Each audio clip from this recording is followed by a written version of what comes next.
said to Yaakov, "Return to the land of your ancestors, to your kinsmen. I will be with you." So Yaakov sent for Rachel and Leah and had them come to the field where his flock was. He said to them, "I see by the way your father looks that he feels differently toward me than before, but the God of my father has been with me.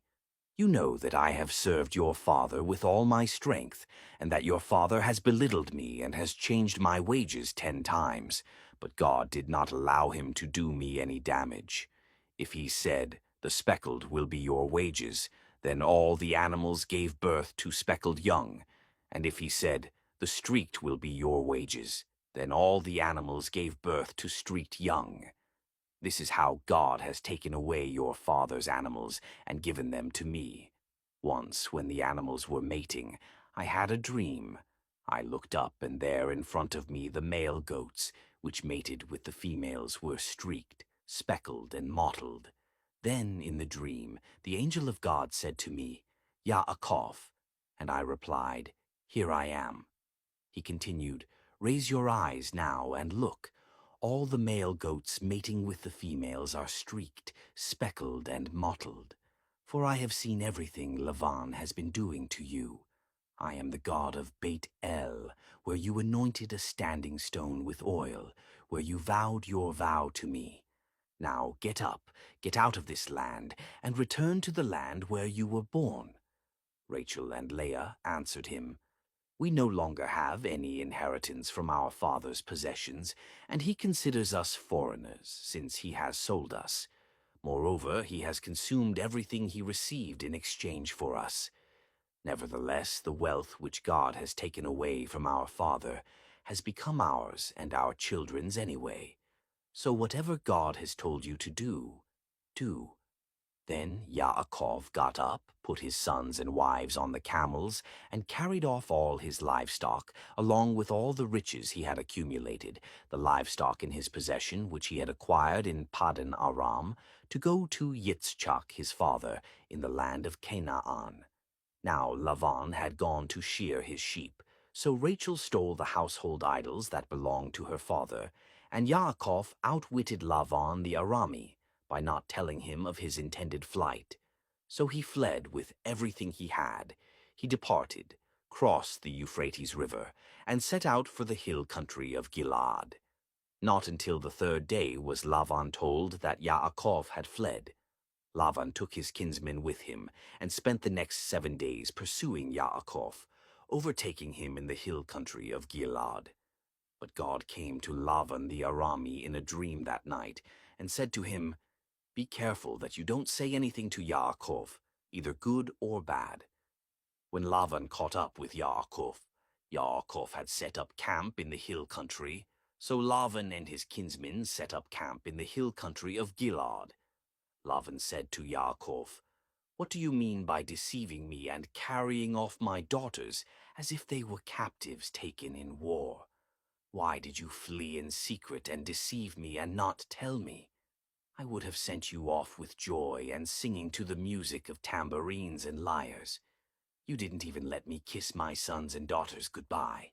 What a stupid thing to do. I have it in my power to do you harm, but the God of your father spoke to me last night and said, 'Be careful that you don't say anything to Yaakov, either good or bad.' Granted that you had to leave because you longed so deeply for your father's house, but why did you steal my gods?" Yaakov answered Laban, "Because I was afraid. I said, 'Suppose you take your daughters away from me by force. But if you find your gods with someone, that person will not remain alive. So with our kinsmen to witness, if you spot anything that I have which belongs to you, take it back.' Yaakov did not know that Rachel had stolen them. Laban went into Yaakov's tent, then into Leah's tent, and into the tent of the 2 slave girls, but he did not find them. He left Leah's tent and entered Rachel's tent. Now Rachel had taken the household gods, put them in the saddle of the camel, and was sitting on them. Laban felt all around the tent, but did not find them. She said to her father, 'Please don't be angry that I'm not getting up in your presence, but it's the time of my period." So he searched, but he didn't find the household gods. Then Yaakov became angry and started arguing with Laban. "What have I done wrong?" he demanded. "What is my offense that you have come after me in hot pursuit?" 37. You have felt around in all my stuff, but what have you found of all your household goods? Put it here in front of my kinsmen and yours, so that they can render judgment between the two of us. I have been with you for these 20 years.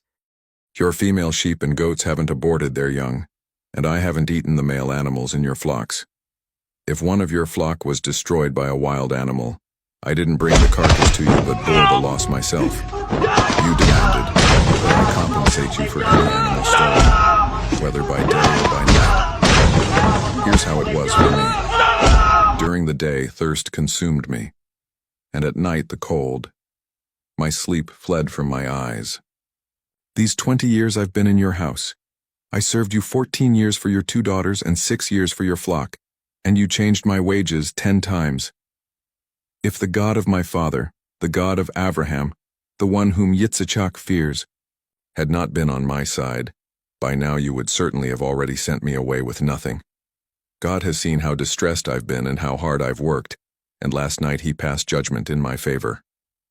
Laban answered Yaakov, "The daughters are mine, the children are mine, the flocks are mine, and everything you see is mine. But what can I do today about these daughters of mine or the children they have borne? So now come, let's make a covenant, I and you, and let it stand as a testimony between me and you." Yaakov took a stone and set it upright as a standing stone. Then Yaakov said to his kinsmen, "Gather some stones," and they took stones, made a pile of them, and ate there by the pile of stones. Laban called it Yigar Sahaduta, pile of witness in Aramaic, while Yaakov called it Gal-ed, pile of witness in Hebrew. Laban said, "This pile witnesses between me and you today." This is why it is called Gal-ed and also Ha-Mitzpah, the watchtower, because he said, "May Adonai watch between me and you when we are apart from each other.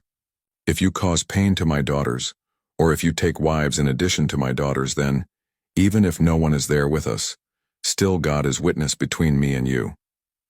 Laban also said to Yaakov, "Here is this pile, and here is this standing stone, which I have set up between me and you. May this pile be a witness, and may the standing stone be a witness that I will not pass beyond this pile to you, and you will not pass beyond this pile and this standing stone to me to cause harm. May the God of Abraham and also the God of Nahor, the God of their father, judge between us." But Yaakov swore by the one his father Yitzchak feared. Yaakov offered a sacrifice on the mountain and invited his kinsmen to the meal.